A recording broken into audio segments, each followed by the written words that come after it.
Bonsoir à tous. Déjà, je suis très heureuse que vous soyez tous là et que ce soir, on va vraiment parler d'une chose qui est très importante pour moi parce que depuis très jeune, j'ai cette connexion avec les êtres de lumière et les êtres décédés. Et me suis spécialisée, je dirais, d'abord en psychogénéalogie, et j'ai eu très très vite à faire passer ce qu'on appelle les fantômes généalogiques, c'est-à-dire toutes les présences ce qu'on appelle des fantômes généalogiques, c'est-à-dire des personnes qui sont décédées de votre famille de manière brutale. Donc ça, ce sont des entités en transition, c'est-à-dire toutes les entités qui sont parties d'une manière très violente, d'une manière vraiment comme un suicide, ou qui sont tombées d'un toit, ou qui sont mortes à la guerre, qui n'ont pas pu être enterrées, qui n'ont pas pu avoir donc d'enterrement décent.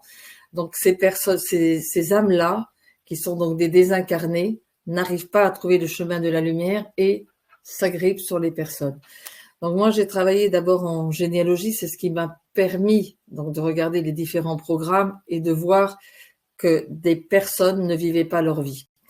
Et pas seulement à cause de souffrances de leur enfance, mais par rapport à des entités qui leur collaient à la peau. Et ce sujet me tient à cœur parce que on peut vraiment voir une personne avant et après. Et je vois des personnes qui vont chez des thérapeutes, mais faire des thérapies parce qu'ils sont mal et qui pensent que voilà que c'est parce que c'est un problème que quand ils sont petits ou qu'ils ont des blessures, certes peut-être de rejet, de choses douloureuses qu'ils ont vécues, mais non. S'il y a vraiment une entité, la problématique persiste et vous ne pouvez pas aller vers ce que vous voulez, vers ce que vous souhaitez, vers ce que vous voulez vivre. Et donc, j'ai eu la chance, de travailler avec différentes, alors le mot fait peut-être peur, avec différents exorcistes, des personnes et des grands guérisseurs qui savent faire passer les âmes. Et depuis jeune, c'est comme si pour moi c'était évident. Donc, pour faire passer une âme, parce que déjà il faut avoir le canal déjà bien ouvert pour pouvoir ressentir une présence sur quelqu'un. Et parce que c'est vrai qu'on va faire une expérience de passage d'âme collectif, c'est-à-dire si vous avez des décédés, ce soir ce qu'on fera, si vous avez des personnes qui sont décédées par un cas de suicide ou un meurtre ou une âme qui est morte vraiment de manière violente dans un accident de voiture ou même un IVG, eh bien toutes ces personnes-là ont besoin d'un passage d'âme, d'être reconduits dans la lumière. C'est ce qu'on appelle des entités en transition, c'est-à-dire donc des âmes désincarnées qui n'ont pas retrouvé le chemin de la lumière parce que leur mort a été trop brutale et qui n'arrivent pas à revenir vers cette lumière quand ils meurent et qui s'accrochent donc au vivant. Voilà, il y a un film qui est vraiment merveilleux pour ça, qui montre vraiment ce que c'est qu'un passeur d'âme, c'est le film Ghost, bon, même s'il est tourné un peu à la rigolade, je dirais, mais c'est tout à fait ça. Quand la personne à la fin, Whoopi Goldberg, raccompagne cette âme qui a été assassinée et qui s'est attachée et accrochée à sa partenaire pour l'aider, pour essayer de l'accompagner. Alors, vous pouvez, c'est vrai, avoir des entités. Une entité n'est pas forcément mauvaise, hein, donc une entité est vraiment une âme qui a besoin de vous, pour partir de l'autre côté. Donc, c'est vraiment, alors bien sûr qu'il y a plusieurs formes d'entités. Il y a des entités en transition, il y a les entités cachées. Alors celles-là, elles sont pas forcément bonnes. Ce sont des entités qui ont honte de ce qu'elles ont fait. Imaginez, j'avais à un moment donné, et c'est celle-là où je mets des fois le plus longtemps possible à trouver, parce que faut pas croire, quand on est face à une entité cachée ou une entité obsessionnelle, ces entités-là, on les attrape pas comme ça en 5 minutes. Ça demande vraiment une préparation, des prières, l'eau bénite, d'avoir vraiment un chapelet avec soi. On fait pas ça n'importe comment, n'importe quoi. Ça peut être dangereux si vous le faites mal, bien entendu, et si vous faites ça n'importe comment. Vous pouvez vous accrocher cette entité sur vous, vous la ramener chez vous, donc on fait pas ça n'importe comment. Par contre, une entité en transition, vous pouvez l'aider à partir parce que c'est une entité qui ne demande que ça. Elle veut rejoindre la lumière et elle ne veut pas vous faire de mal. C'est par exemple, je sais pas, votre grand-père ou quelqu'un que vous aimez énormément qui a achevé sa vie, qui s'est suicidé parce qu'il supportait plus de souffrir ou qu'il avait une maladie qui le faisait souffrir. Cette âme, certes, va s'accrocher à vous parce qu'elle va.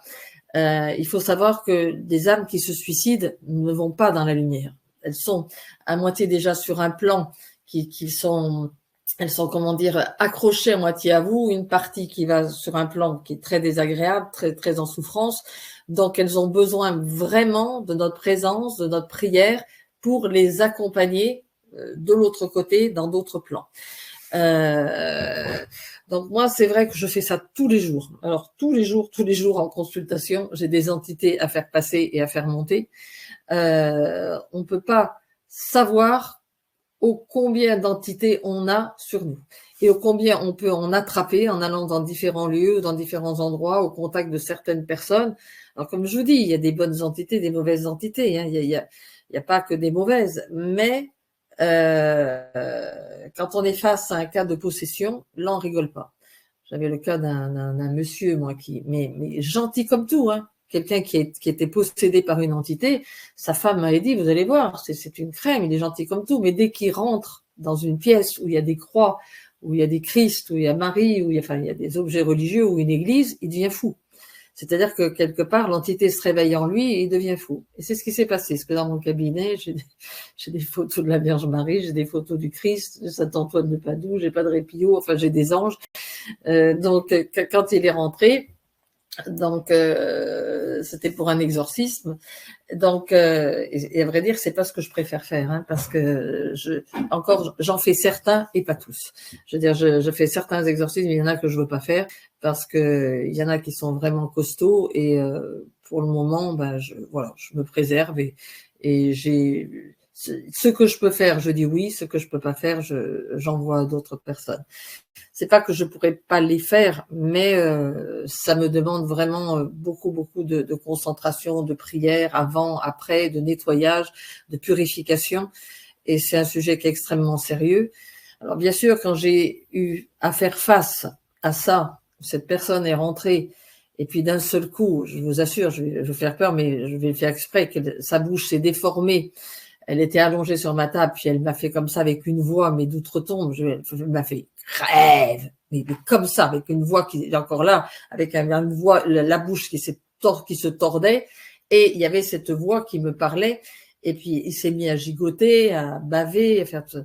Et là, j'ai dû mettre le crucifix sur lui, et j'ai dû faire des prières très particulières de l'abbé Julio, mettre la main parce que son corps sautait dans tous les sens, il se débattait et quelque part je savais que si le Christ me l'avait envoyé, c'est que je pouvais le faire. Donc quelque part le but c'est de pas paniquer, c'est de garder la foi, c'est de garder une foi totale et pour faire sortir cette entité. Et c'est ce que j'ai fait des prières de protection. Un tas de prières de protection pour moi-même, bon ça je les avais fait avant, et j'ai fait des prières d'exorcisme pour faire sortir cette âme, et j'utilise le souffle parce que je fais passer ces âmes dans mon canal, c'est-à-dire que je les ressens passer, c'est pas justement je dis allez tu pars dans la lumière, tu t'en vas comme ça, non, je sens quand je fais passer une âme, je la sens dans mon canal, c'est pour ça des fois que ça dure longtemps. Je vois sur une personne, je suis restée 3 heures un soir. Je suis restée 3 heures parce qu'elle a envoyé de la lumière pour pouvoir faire partir. Et elle m'a dit, cette dame, vous êtes la première énergéticienne, la première personne qui arrive à me faire partir cette entité. Personne n'arrivait à rentrer en moi. J'ai dit oui, j'ai mis 3 heures parce qu'il y avait une résistance inconsciente de cette personne, mais il y avait une résistance qui était très forte. Il fallait que je mette vraiment les mains, que j'appuie sur son ventre pour la faire sortir et que je la fasse passer, c'est très particulier, je la fasse passer dans mon canal, ce que j'appelle mon canal de lumière qui me relie à la source, puisque je suis canal également et je parle avec les êtres de lumière et donc je travaille avec ce que j'appelle les 7 exorcistes du ciel les plus importants, le Padre Pio qui est mon guide principal, qui fait partie des 7 exorcistes, l'abbé Julio qui est un prêtre qui faisait des exorcismes également, le curé d'Ars, donc qui est un monsieur aussi qui avait les stigmates du Christ et qui exorcisait, et l'archange Saint-Michel, Saint-Benoît, Saint-Expédite et Saint-Cyprien. Donc, quelque part, j'appelle ce que j'appelle la force des 7 qui viennent m'aider à faire partir cette âme. Parce que des fois, bien entendu, ces âmes-là, elles m'insultent. Elles me disent, tu crois que tu vas y arriver? Et bien entendu, je ne parle pas mon sang-froid, puisque moi, je reste connectée à ma foi et à la lumière. Je reste connectée à cette force de lumière qui me permet de pouvoir prendre parce que la seule chose qu'ils veulent, c'est nous faire peur. Donc, dès qu'ils voient qu'on a la peur, ils ont gagné. L'important, c'est de ne pas avoir peur devant une entité et vraiment d'affirmer sa foi parce ce qu'ils ont peur, c'est de la lumière.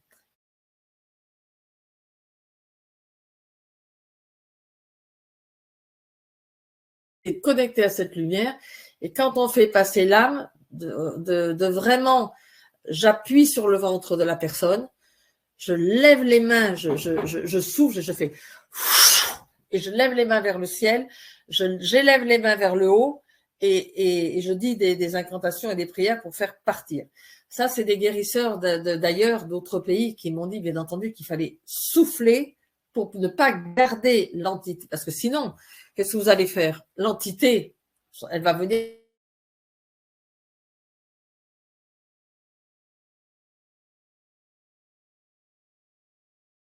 ou une âme complètement qui fait cache-cache, ce que je veux dire, ce que j'appelle des entités qui sont des âmes perdues et des âmes cachées.